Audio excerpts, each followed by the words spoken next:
Bismillahirrahmanirrahim. Assalamualaikum warahmatullahi wabarakatuh. Perkenalkan, nama saya Mariam Dulestari dari program studi Pendidikan Agama Islam semester 1 2023 dengan akhiran NIM 064. Insyaallah di sini saya akan berkesempatan untuk menjawab beberapa poin-poin yang terdapat dalam ujian akhir semester mata kuliah pendidikan kewarganegaraan, dan insya Allah saya akan menjawab poin-poin tersebut dengan jawaban yang dapat mudah dimengerti dan juga jawaban yang lugas.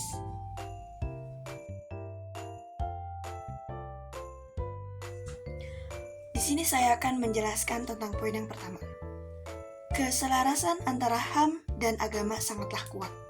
Sebagaimana kita ketahui bahwasanya Islam meninggikan derajat manusia tanpa melihat atau membedakan ia dari suku bangsa mana, bahasa apa, maupun warna kulitnya itu apa. Dalam Islam, manusia menjadi terhormat ketika ia mampu melaksanakan perintah Allah dan menjauhi larangan Allah Subhanahu wa Ta'ala. Dan ini berkaitan dengan HAM yang senantiasa menjaga hak manusia tanpa memandang dari mana ia berasal. HAM juga atau hak asasi manusia selalu menanamkan keadilan dalam setiap hukumannya. Dan ini juga selaras dengan agama Islam yang selalu berlaku adil kepada setiap makhluk. Selain itu, masih banyak hal lain yang berkaitan dengan HAM dan agama Islam, seperti perlindungan hukum dan juga ada hak perempuan. Selanjutnya mengenai tantangan. Meskipun terdapat kesamaan atau keselarasan antara HAM dan juga agama, kita tidak dapat pungkiri bahwasanya terdapat juga tantangan dalam mengimplementasikan itu semua. Yang dapat muncul dari berbagai konteks dan mempengaruhi kehidupan bermasyarakat. Seperti Islam mendukung hukuman mati sementara HAM menentangnya sebagai pelanggaran hak hidup. Contohnya, pelaksanaan hukuman mati atas kasus-kasus tertentu di berbagai negara dengan dasar hukum Islam menjadi sumber kontroversi. Banyak para aktivis HAM menentang hukuman tersebut karena tidak selaras dengan hak asasi manusia. Contoh lain pula terdapat pada kebiasaan agama. Contohnya, pelaksanaan hukuman mati atas kasus-kasus tertentu dalam beberapa negara dengan dasar hukum Islam masih menjadi kontroversi.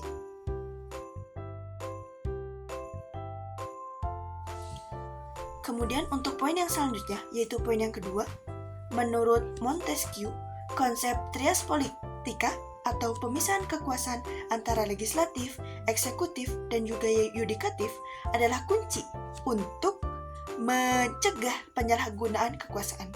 Legislatif atau yang bisa disebut juga sebagai parlemen, tugasnya itu apa? Membuat undang-undang. Adapun pula eksekutif, yaitu pemerintah, tugasnya menjalankan kebijakan. Juga ada yang ketiga, yaitu yudikatif atau bisa disebut pengadilan yang tugasnya itu menegakkan hukum. Dalam mencapai tujuan nasional, ketiga lembaga ini bekerja secara independen tetapi saling mengawasi. Legislatif membuat undang-undang yang mencerminkan kepentingan masyarakat, kemudian eksekutif mengimplementasikan kebijakan sesuai undang-undang tersebut, dan yudikatif memastikan bahwa pelaksanaan tersebut sesuai dengan hukum. Relasi yang seimbang, saling mengontrol ini diharapkan mencegah konsolidasi kekuasaan dalam satu tangan dan melindungi kebebasan semua hak-hak warga negara. Keselarasan antara ketiga lembaga ini menjadi landasan bagi demokrasi efektif dan menjaga keseimbangan kekuasaan untuk mencapai tujuan nasional.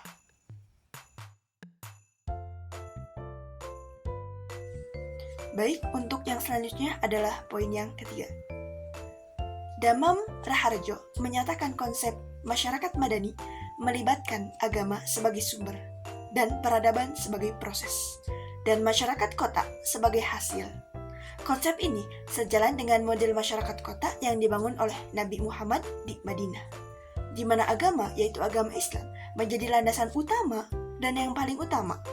Proses pembangunan peradaban melibatkan norma-norma agama dan Madinah sebagai contoh masyarakat perkotaan yang diatur berdasarkan prinsip-prinsip agama Islam.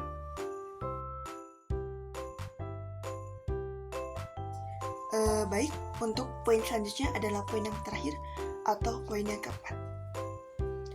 Pengertian dari migrasi sendiri adalah serangkaian upaya untuk mengurangi resiko, baik melalui pembangunan fisik maupun penyadaran dan peningkatan kemampuan terhadap ancaman. Nah, sedangkan langkah atau upaya dalam mengatasi radikalisme di kalangan pemuda adalah kita perlu meningkatkan pemahaman nilai-nilai Pancasila melalui pendidikan, memberdayakan mereka secara ekonomi dan sosial, mengedukasi literasi digital, mendorong dialog antar agama dan antar budaya, serta tak lupa melibatkan berbagai pihak seperti pemerintah, lembaga pendidikan, keluarga, dan masyarakat. Dan penting juga melibatkan pemuda dalam pembuatan kebijakan agar mereka merasa diakui dan bertanggung jawab terhadap arah pembangunan negara, menciptakan lingkungan yang mendukung perkembangan positif pemuda dan mencegah adanya pengangkatan atau pengakuan ideologi radikal. Mungkin dicukupkan dari saya sekian mengenai poin-poin yang telah saya jabarkan sebelumnya. Diharapkan kawan-kawan sekalian dapat mengerti dan memahami apa yang telah saya sampaikan. Terima kasih. Wassalamualaikum warahmatullahi wabarakatuh.